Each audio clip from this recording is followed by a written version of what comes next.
Najprej bi povedala o našem svetovanju. Kot veste, verjetno po novem deluje svetovanje pod okriljem Rdečega križa Šentjurju in ŠKMŠ je partner pri temu. Svetovanje bi kar povedala, da delamo 3 psihologinje. To je vsak 1. in 3. četrtek v mesecu od 5. do 7. zvečer v prostorih Rdečega križa, to je nad barom Pošta.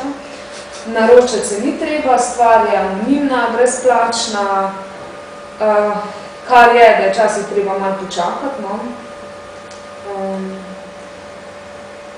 Začetki mogoče, če bi kar Katja povedala. Tukaj pa moram pohvaliti, da je začetek nastal točno v tej sobi, ko smo imeli okroglo mizo na temo samomorilnosti in potem mislim, da to je bil ne Rahtan, ampak Razo.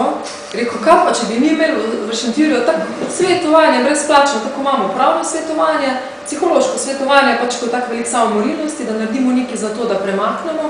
Kot mogoče veste, da v Šentjurju je zdaj, smo trenutno na drugem mestu v Sloveniji po stopni samomorilnosti, in potem so rekli vsi, odlična ideja, sploh pa iz tega manj nastala, ko je rekel Razo, jaz tako greš v gostilno, se pa kelnerci lahko tako fajn spoveš, in smo potem pač rekli, ok, ideja je padla in vse skupaj je bilo leta 2004, na kar smo pa se vrnala v Šentjur, pa Tanja končala fakulteto, smo se povezali z občino, z Rdečim križem, ŠKMŠ-em in je potem nastala ta ideja.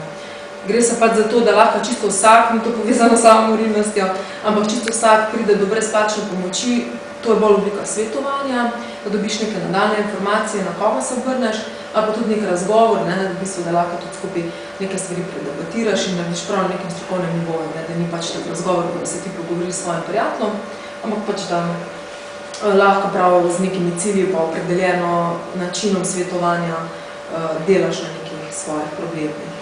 In zadeva se dobro obdržala, zdaj imamo neko statistiko, to je Tanja, mislim, da ima... Če lahko povem, prvi odstavek sem že povedal. Ja, zdaj smo delali statistiko za ŠKMŠ, v bistvu je bilo treba oddati nekaj za to leto 2007. In sicer, ko se upošteva mladostnike do 28 leta, smo ugotovili, da je bilo v bistvu 18 obiskov. Presenetljivo je to, da so bili bolj kot ne moški to, mlajši so moški, medtem ko starejši, mislim, kar štejemo od 28 naprej, so pa večinoma ženske. To je bilo tako malo presenetljivo.